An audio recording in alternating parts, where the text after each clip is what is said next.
So it looks like we are live now. Welcome everyone. This is our third artist talk with Semiahmoo Arts, virtual artist talk. Today's talk is in recognition of World Mental Health Day. And for that, we have invited writer Taslim Jaffer. But before we start, I would like to acknowledge that we are having today's virtual talk on the traditional, ancestral, and unceded land of the Squamish, Tsleil-Waututh, Musqueam, Kwantlen, Katzie, and Semiahmoo First Nations. So welcome, Taslim. Thank you for joining us. We are honored to have you here. You have a very impressive bio. You are a freelance writer and editor, and you're pursuing a Master of Fine Arts in Creative Nonfiction. Your work has been published in such impressive places such as Maclean's, CBC Parents, West Coast Families, Huffington Post Canada, Research News, and other places. You are teaching a writing class in the memoir and expressive genre in rehabilitative and community settings since 2015. So that's really great. Would you like to tell us a little bit more about your background and why the topic of mental health is so important to you? Sure. Thank you. First of all, thanks for having me here. So as you mentioned, yes, I'm a freelance writer and editor, and I've been publishing in magazines, newspapers, and anthologies for almost a decade now. And I'm currently pursuing my Master of Fine Arts in Creative Nonfiction. But my passion, I would say, I have a special love for expressive writing, and that is the writing where we explore our thoughts and our feelings on paper with the specific intention of finding meaning and finding some healing and growth in those experiences. And this ties in with today, World Mental Health Day, and mental health in general.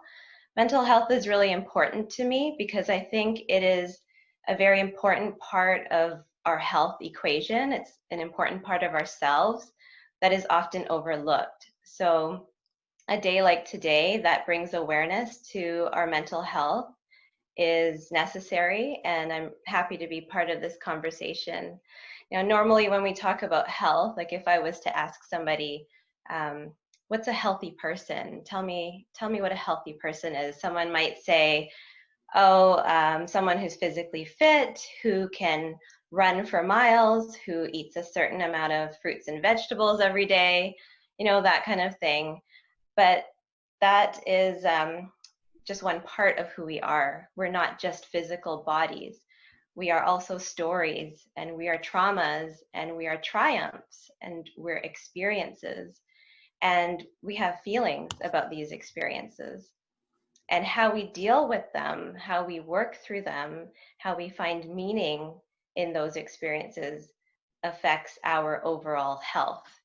So yes, it can affect even our physical health, and it affects our relationships with each other, with ourselves.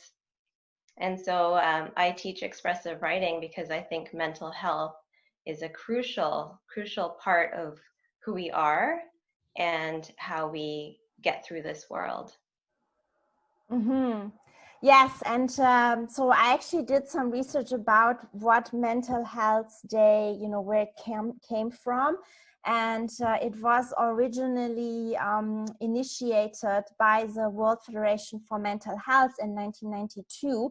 And when they started, they didn't really have a clear concept of, you know, what they want to do. They just, you know, wanted to have broadly promote the importance of mental health and educate the public. But in the last 28 years, they stated that this movement has grown so rapidly and has become so important that their manual toolkit has now even been published and translated in several languages such as Chinese, Arabic, Japanese, Hindu and Russian, which are maybe typically cultures where mental health is rather taboo, but it shows that, you know, like it is gradually being really recognized as something important. And even the Director General of the World Health Organization, Dr. Ghebreyesus, has recognized the importance by saying that good mental health is absolutely fundamental to overall health and well-being. But having said that, there is still the stigma around mental health. You know, not many people, like if you have a cold or a flu, you're okay saying that, but if you suffer from something mental health wise, you rather don't say that, because there's still, you know, that taboo around it. In your professional opinion, how can we overcome this stigma and transform the topic on mental health into something productive and open? Yeah, that's a really great question. And I think it really boils down to sharing our stories. That is how we break down this stigma. Because, you know, if everyone was to talk about the things that were concerning them, or the challenges that they go through, we would actually all find a similarity amongst us. You know, often what is true for one of us on a very deep level, maybe not the same story, but that underlying challenge is actually true for all of us.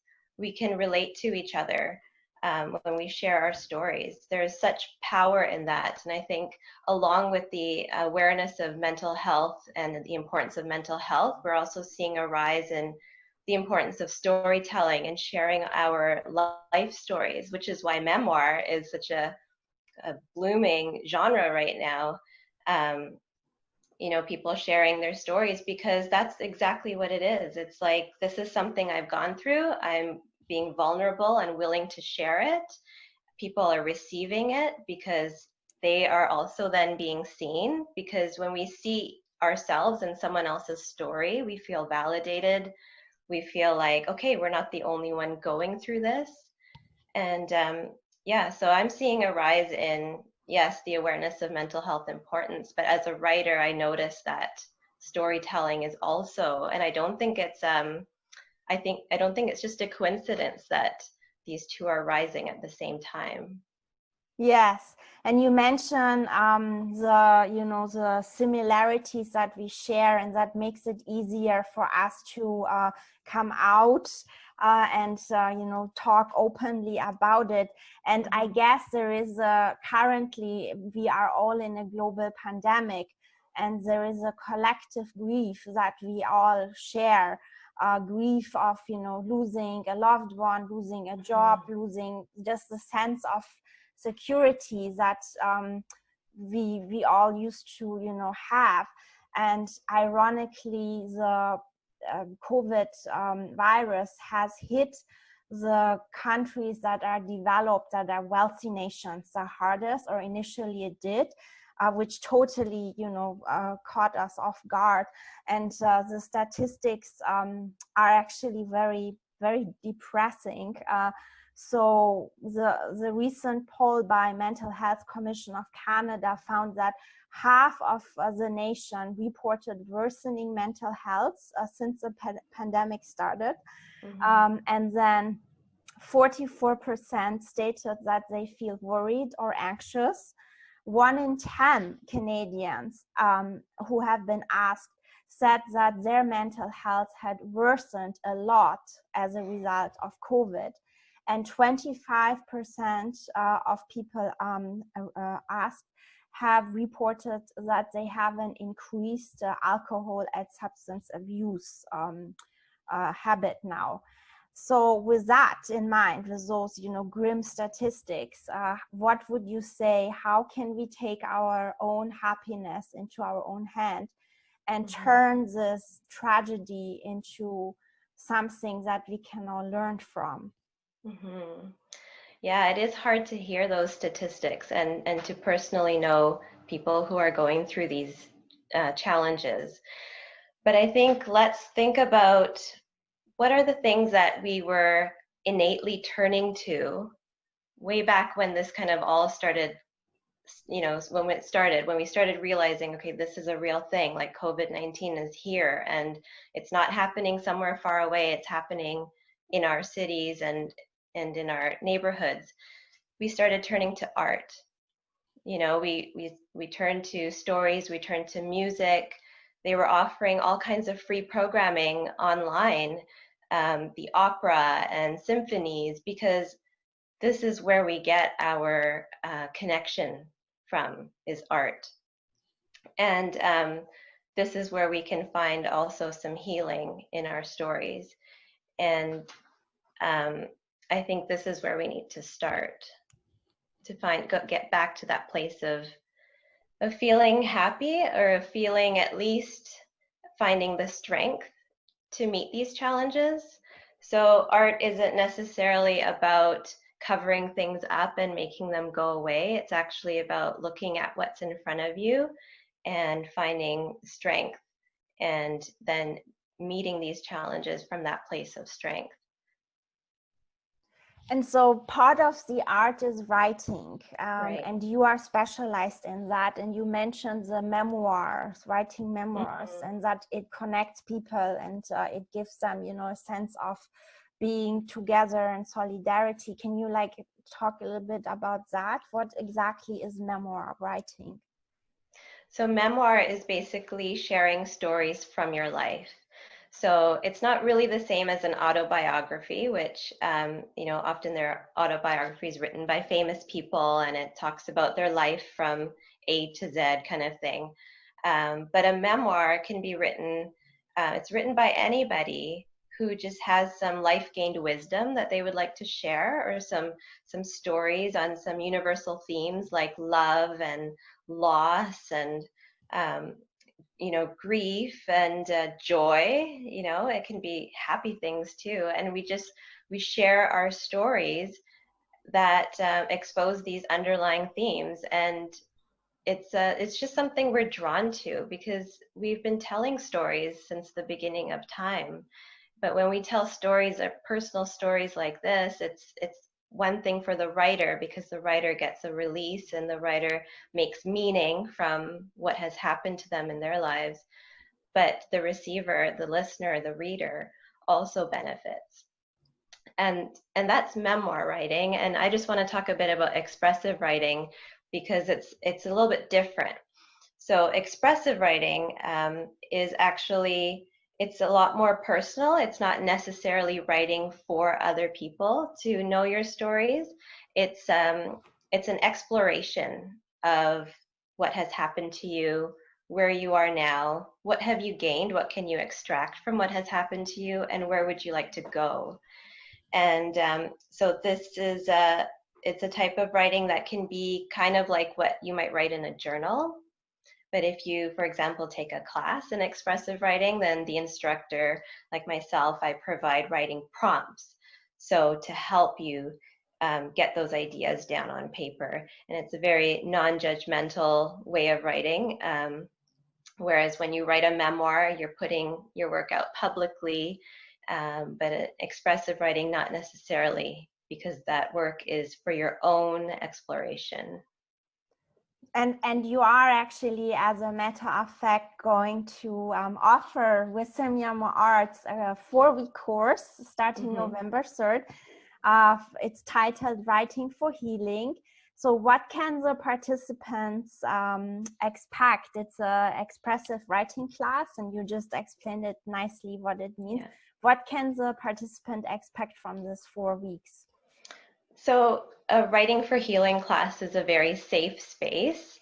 It's for writers of all levels. Even if you don't consider yourself to be a writer, this is really an opportunity to just learn how writing could be a tool for you.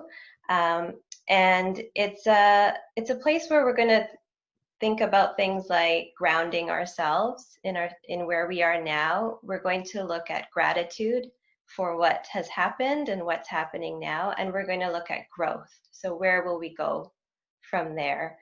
In a class, there is an opportunity to share, and I've already talked a little bit about how that benefits both the writer and the listener or reader. Yeah, it's a 1 hour for 4 weeks class, but I do give a little bit of homework, or a little bit of suggestion of what you can do during the week, so that you have an opportunity to practice some of the tools and techniques. And my participants always have access to me by email throughout the 4-week class and beyond, for any, if they need any tips or any prompts, for during the week when we're not together. And so writing is very much dependent on your ability to speak, to master the language. Is it also your class, Writing for Healing? Is it also suitable for English as second language users, like myself, for example? Obviously, my English is not as flawless as somebody who's native speaker. Can I still benefit from your class? Absolutely. In fact, because it's not a class where you're handing in assignments to be graded, this is actually the perfect class for somebody who's writing, English if it's their second language. Although there is no reason why you couldn't write in your first language if that's where you can tap into that more creative side or that more expressive side. There's absolutely no reason why you couldn't write in your first language. When we communicate or share about the writing, it would need to be translated to English for everybody to, so we can use one common language. But as somebody who loves all languages, and I think it's great when people know more than just English. And if English is your first or if English is not your first language, then you can feel free in my class to use your first language. I think English is actually a beautiful language. You have very positive ways to the way you express yourself, versus German, which is a very harsh sounding language, and the way Germans use words to describe a situation is rather, not so uplifting than German and English people do. There's actually this ad that makes a mockery of the German language. It shows other languages how beautifully the sound of butterfly, papillon, and then Schmetterling. It's like so rough. So that's the only word I know in German because of that. Yeah. Yeah. And you mentioned that we are also going to practice gratitude, and we are, this is Thanksgiving long weekend. Thanksgiving is about appreciation and gratitude. And research has shown that positive feelings such as joy and love increase, not just boost our happiness level, but they also increase our problem solving skills as well as our mental focus. Is your class going to help people with these skills too?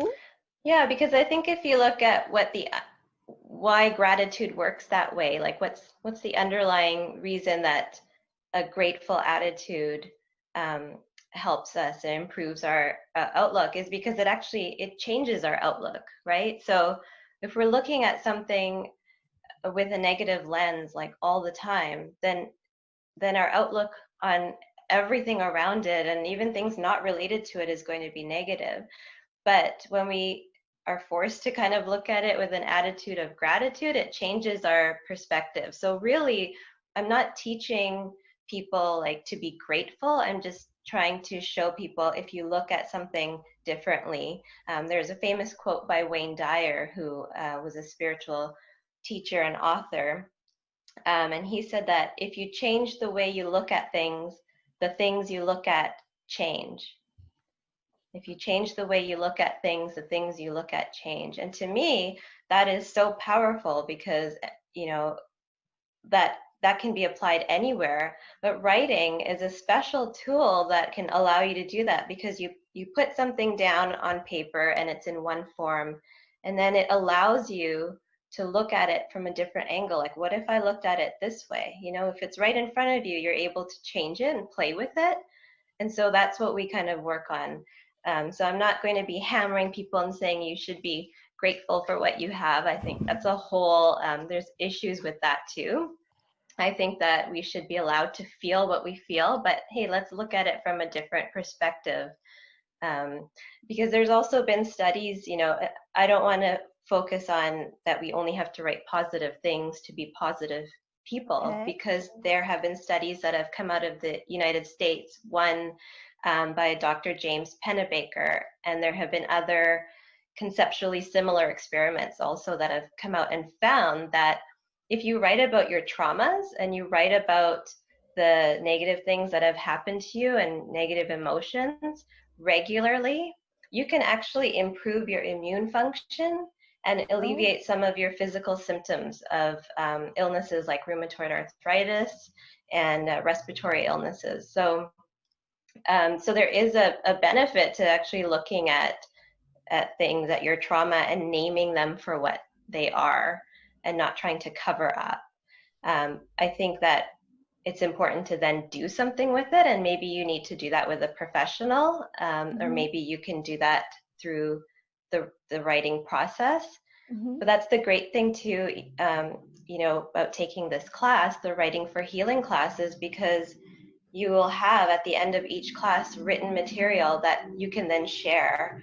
If you're seeing a professional like a therapist, you can share with that therapist or a trusted friend. So there's a lot that will come out of that class. Or you can turn it into a bestseller, like Rhonda Bynes did with The Secret. You could, yes. So you are actually really trained in writing and in how writing helping people to improve their well-being through the process of writing. Can you tell us a little bit more about this, you know, correlation between writing and it seems like from what you are telling us, there's different types of writing and different effects. So how does it, you know, there's cause and effect, how does writing affect our mood and well-being? Well, first I want to talk a little bit about, you were saying about being trained in this process. I think my biggest training ground was actually the fact that I have been journaling since I was 10, which is like now over 3 decades. And when I look back over my journals and I look at how the different techniques I used just innately, I can see how I was able to, you know, get certain things out in a healthy, sort of appropriate manner. And so those are some of the tools and techniques that I just kind of innately did, and I've collected them, and I've done my own research into expressive writing and how we can use writing, you know, to benefit ourselves and to improve our mental health. So just wanted to clarify that the training background is, a lot of it is hands-on. Which is oftentimes the best, most yeah. authentic one. Yeah. So, and then in terms of how we can, sorry, can you repeat that last part of the question? Yes, how writing can help boost our well-being and mental health. Okay, so several different ways. One is simply the fact that we are just releasing it. We're not storing whatever it is that we've been bottling up inside. And that in itself is actually more valuable than we might give it credit for. So, so first of all, doing that is really helpful. The other thing that writing, the other way that writing helps us boost our mood is we can actually recreate situations, or we can create experiences through writing. So for example, if something makes you feel really happy, like maybe going for a walk outside in nature, that makes you feel really happy, but you don't have access to it in this moment because maybe the weather's really bad, or you're unable to drive because you're not physically feeling well enough to do that, you can actually create that experience on paper. And by creating that experience, your body actually thinks it's happening right now. So you could write about the things that you're smelling as you're going on this walk on paper.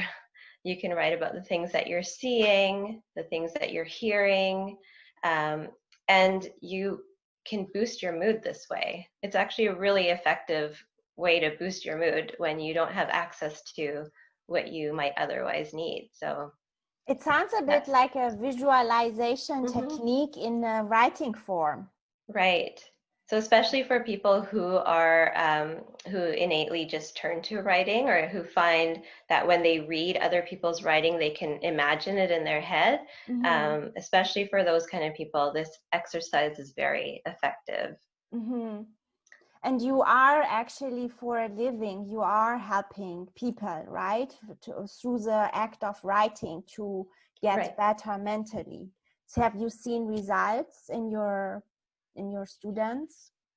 Yeah. So I for a few years I've been working at a local hospital in the adolescent psychiatric unit, providing this kind of writing classes weekly. And the interesting thing is that we will often have like a nurse or an occupational therapist or someone sitting in on the sessions. And there have been so many times when those healthcare professionals who are seeing these youth every day, when I'm not there, so many times where they've told me afterward, like, I had no idea that that particular person was going through that, or that they saw it that way, or that that was so important to them, Mm. because it's a different way to elicit that type of information. It's different for the youth. It's a different way for them to access the information about themselves, and then it's a different way for the healthcare professional to also get that information. So that's where I've seen the benefit. Because I do shorter classes. My goal is to teach as many people these tools as possible. So I don't always have like a long-term, window where I can see longer-term benefits. But I'm hoping that with the tools and techniques I provide, people can go forth and create their own healing path. Your class sounds really exciting, so exciting that, as a matter of fact, even I signed up. I'm not a writer, but I want to give it a try. Is there an age limit? Like, what age range is your class target? You just mentioned you teach youth, but that is obviously Mm-hmm. different, demographics than adults. Our brain is different than Right. teenagers, right? So. Yeah, so I definitely, for this class, I would recommend 18 and over, and so adults, and there's no cap at the top. As long as you can tune into Zoom, you're welcome to come.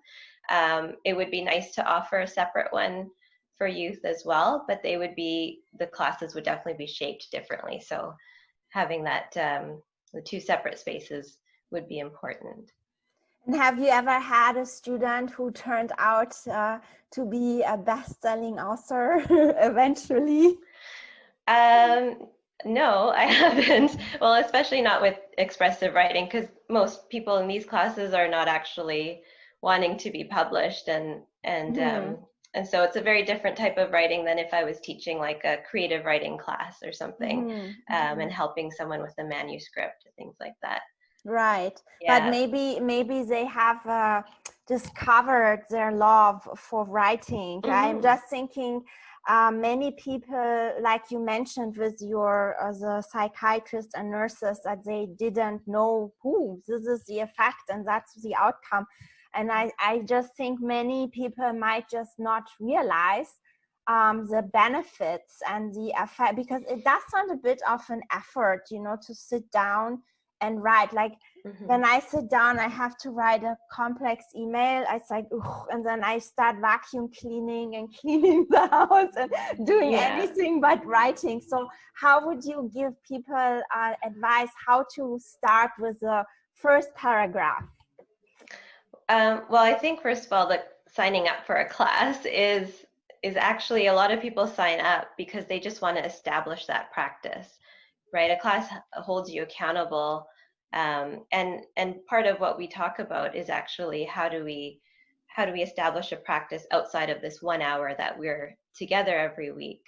Um, and I can tell you, as a writer for the past 10 years, it doesn't really get easier. Oftentimes for me, it's like the fear of the deadline looming that will make me sit down and get something done. And that's okay, because sometimes some of us write really well when we have like a deadline, you know, looming ahead. Yeah, so the first paragraph, I don't know, I would probably start by the first word.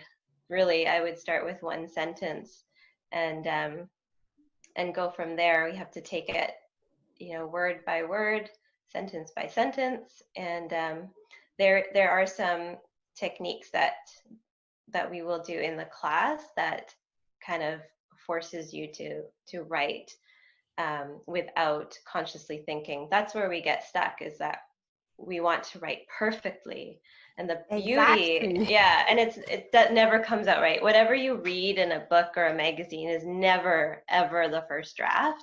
But I think with the beauty of expressive writing is it's a different style of writing. Again, it's not anything like a memoir or a magazine article. The beauty is that there's nobody judging you, not an editor, not readers.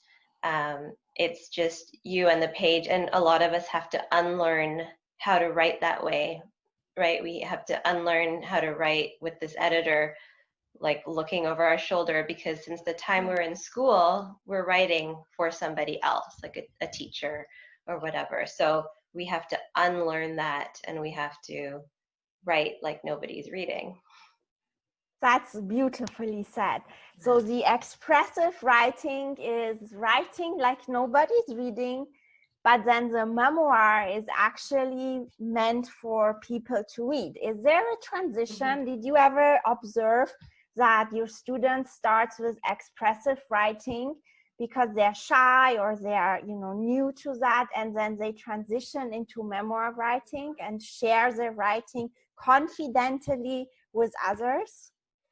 I can tell you from my personal experience that this is, that was my trajectory. So like I said, journaling since I was 10. Obviously, that was just for myself.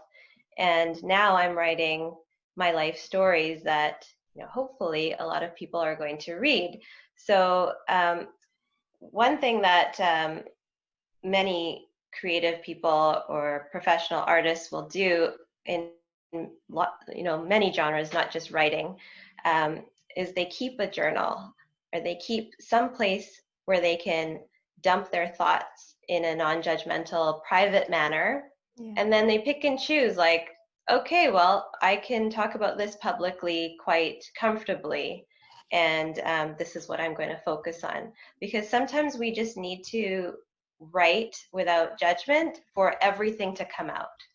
Otherwise, if we write from the beginning as if someone's going to be reading it, we are going to be like unconsciously sort of censoring and monitoring what we put out.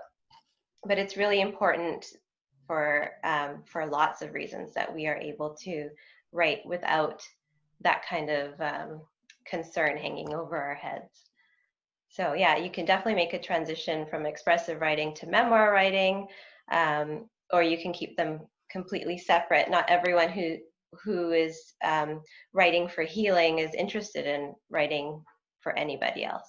It's more therapeutic for themselves, helping them. I think this is a very good tool to learn, especially right now with, us all dealing with everything that's, happening. And hopefully it can give the participants a sense of calmness and ease, and also clarity in their head. Like we tend to have so much clutter in our head. So hopefully, your class can help to clear the clutter. Yeah. Yeah. Okay, I see we are now minutes. Yeah. Okay. So Alexander is messaging here. Okay, so we should wrap up. Are there any questions from the YouTube audience, Alexander, or any? No. Okay. I don't know. Let me see. No. Okay. No questions. All right. Well, then I guess we should wrap up. We are going to post the details about Taslim's Writing for Healing class in the YouTube channel, also available on our website and our social media. If you have any questions regarding her class, it's going to start November 3rd, every Tuesday for 4 weeks, 1 hour via Zoom. please email us at info@semiahmooarts.com. We are happy to assist you. And you can also maybe contact Taslim directly. She has a website. We will also put that in the chat in YouTube. And we look forward to your class. I definitely am excited. I'm excited to see you there. Yeah, maybe I'm gonna be the next Virginia Woolf. Gonna be famous or something. Yeah. Okay. So thank you very much, Taslim, for taking the time for being here, acknowledging World Mental Health Day. I am really happy to see that mental health, our mental well-being, is gaining momentum and is gaining importance throughout the world. And unfortunately, there are sad examples that happen in countries that then trigger nations to pay attention and understand the importance, not just our physical well-being, but also that our body and our minds are connected to each other. And as you mentioned, Taslim, the perception of how we see life, I think is also very pivotal towards our happiness and how we see the glass. Right. Yes. Okay. Thank you. And Alexander, thank you very much for doing the tech as always. Awesome. And yeah, we look forward to your class, Taslim. Have a lovely day. It's beautiful and sunny outside. I hope you get to catch some sunlight. Thank you. Thanks for having me. Thank you. Bye-bye. Bye.